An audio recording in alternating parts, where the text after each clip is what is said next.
Hi, my name is Samuel, I'm married to Katie, and I'm the curate in the Mega Ministry area. I first began to get a sense of God's call when I was about 16. Someone from my church had recently been ordained priest, and I was serving at their first Eucharist. And as I was doing that, I began to get a sense that God was calling me to do this too, to serve him in that way.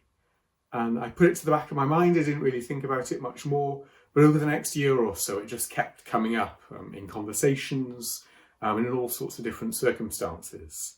So eventually I relented and chatted with the assistant priest in my church about it, who I got on well with. And then I chatted with a number of the clergy in the group of churches. And we worked out sort of a way forwards because they agreed that God was calling me to this. And since then, countless people have encouraged me and helped me along the way, from friends and family to ministers from different denominations and different strands of Anglicanism.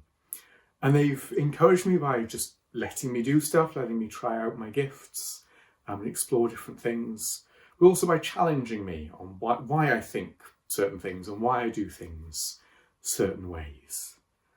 So now I'm coming up to the end of my first year of curacy, which is looking somewhat different to how I pictured the end of my first year of curacy looking.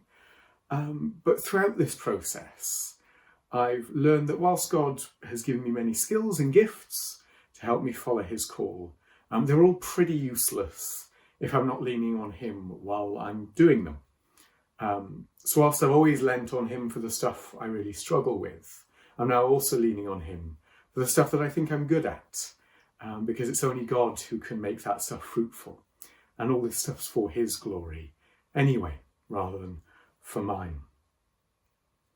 And in doing that, I discovered that God is infinitely more faithful and merciful and loving than I could ever have imagined at the start of this journey. And probably if you ask me again in a year, I'll probably have discovered even more the depths of his love and mercy and faithfulness. But if you think God might be calling you to follow him in a certain way, chat to a minister or a member of the clergy who knows you well. They'll be able to help you discern where God might be calling you, what he might be calling you to do. But also don't be afraid of God changing you through the process. God is calling you as you are, but we're never finished this side of heaven. And as you go through this process, God will change you in ways you couldn't possibly have imagined, and that's okay. That's a really good thing. It'll allow you to serve him better in his church.